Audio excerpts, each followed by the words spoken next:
Smoke.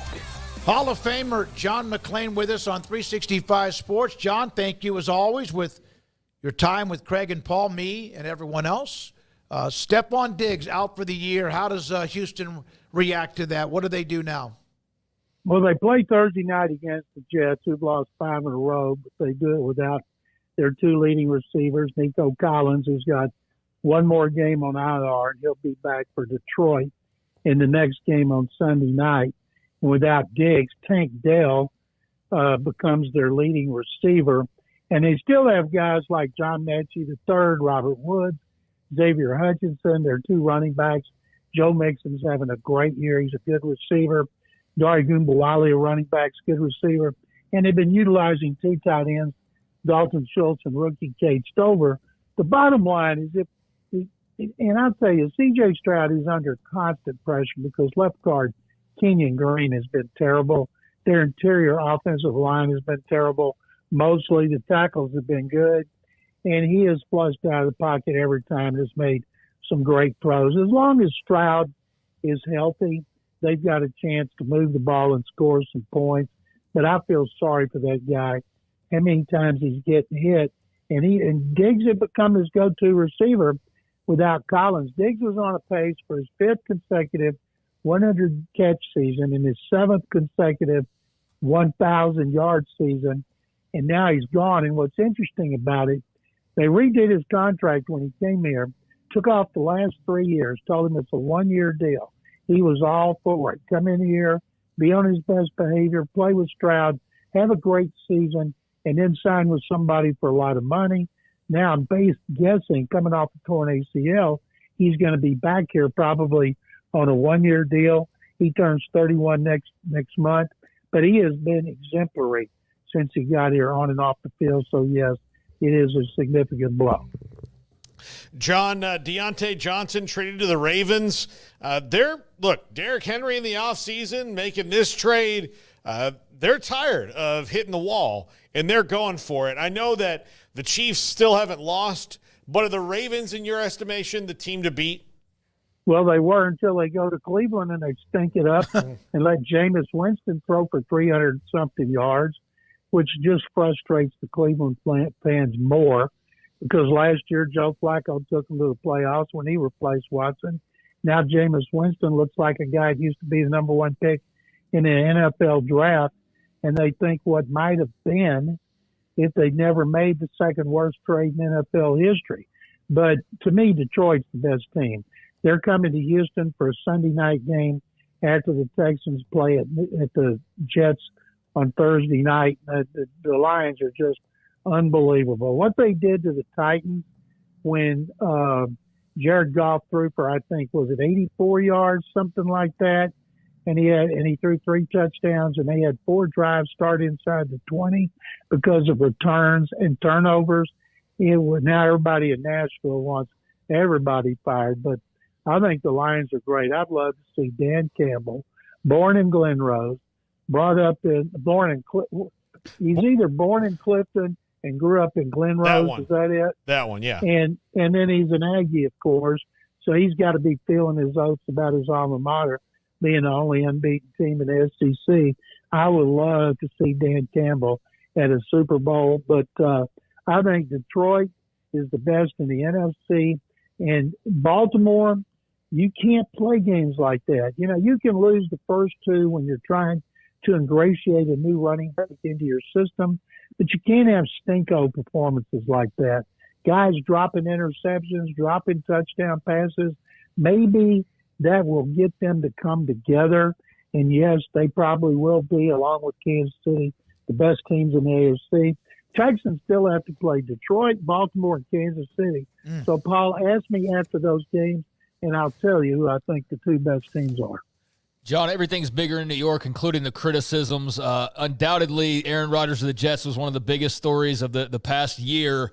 And, you know, it's not surprising to see First Take and all the various shows, going on all day long about the struggles of the Jets. What's been your thoughts on what you've seen from what was supposed to be this blockbuster franchise-changing trade, especially as they await the Texans in New York on Thursday?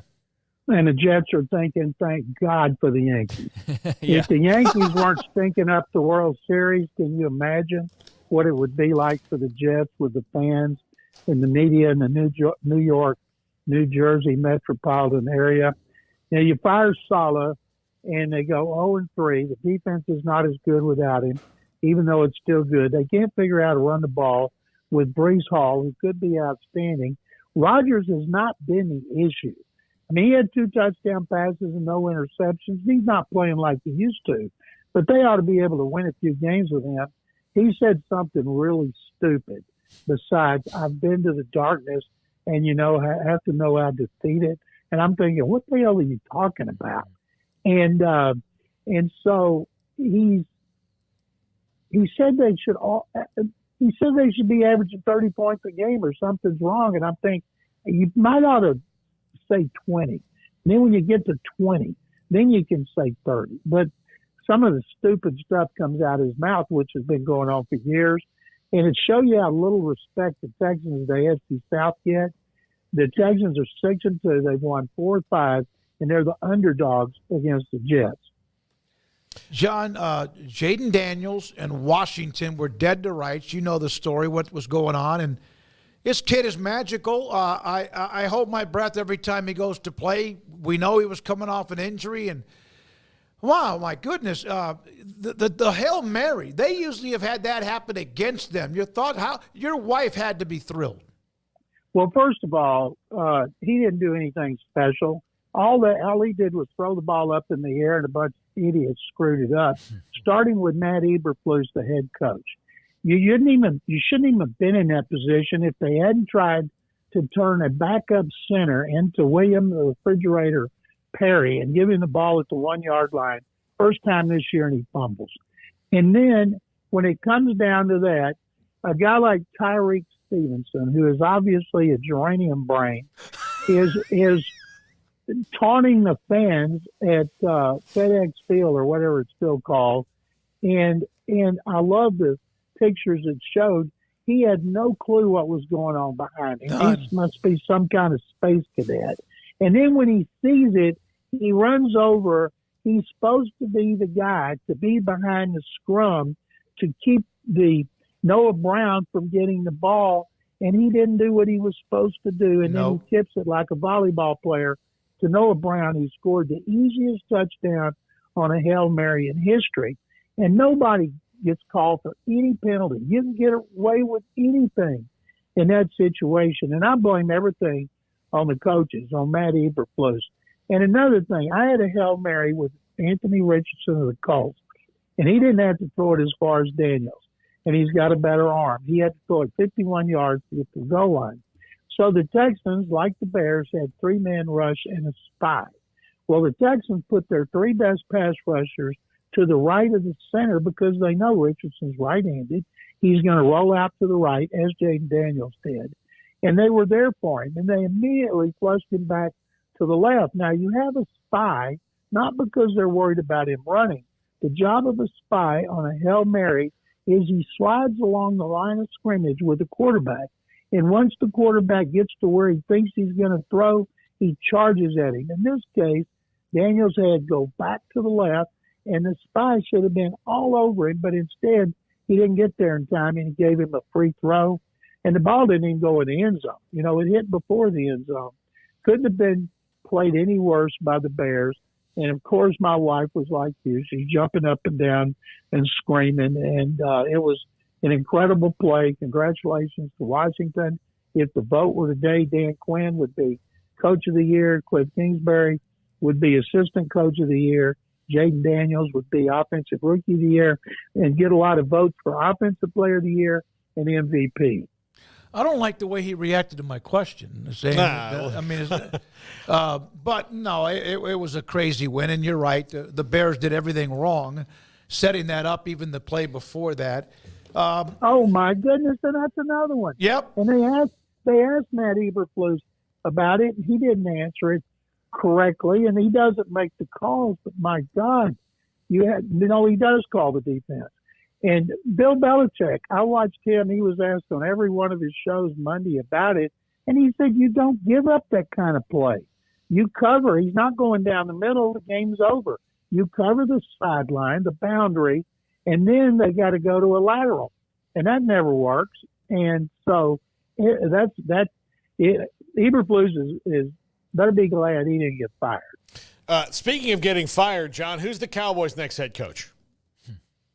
A little bit, Jerry tried to hire Bill Belichick. Does Belichick even want to come back? The way he's being critical in all of his media, and I think it's great. All these appearances, he's being honest.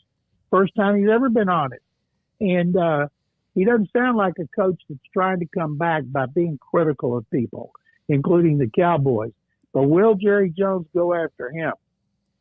I was asked by a big Cowboy fan today, what about Dion? I said, no way Dion's going to be hired by Jerry Jones. Although if anybody would, it might be Jerry. Or will he go for a coordinator, a former head coach? Nobody knows. But we all do know Mike McCarthy is gone. And when you win 12 games like last year, you don't fire a coach who's won 12, 3 years in a row. But after the way they bombed out this year, and it's not all McCarthy because they didn't provide him with the running backs he needed. Injuries have contributed, but he's out of there. John, your Baylor Bears have won back-to-back games against both Texas Tech, dominated them, and then, of course, Oklahoma State took care of their business. Massive emotional weekend with Big 12 teams coming back to be honored. TCU, blackout, everything. Your thoughts and emotions about your Baylor Bears? Well, I'm so fired up about it. 97 points the last 2 weeks, which is amazing. Some of the great plays they make. I don't know what kind of NIL money they gave Sawyer Robertson to get him, but there's going to be teams reaching out to offer him more. So Baylor's going to have to step up because that kid has been tremendous. Jake Spavital, I didn't think Jake was the right guy to hire, and I was wrong. He has made that offense look so good. I love Josh Cameron. I think that guy will get his hands on the ball 15 times a game. Pendergrass, he had that touchdown call back. It's amazing what that kid did. And I think they're going to beat TCU.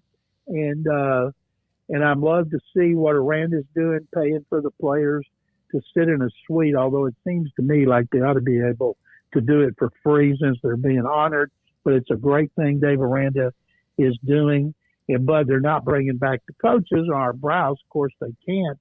Is Browse going to be in town? Is there any kind of party somewhere for the coaches? There's going to be a luncheon, I think, on Friday that's separate from everything Saturday. And then there's a gathering of players and coaches, whoever can make it, because a lot of them are coaching sometime on Friday night here in Waco.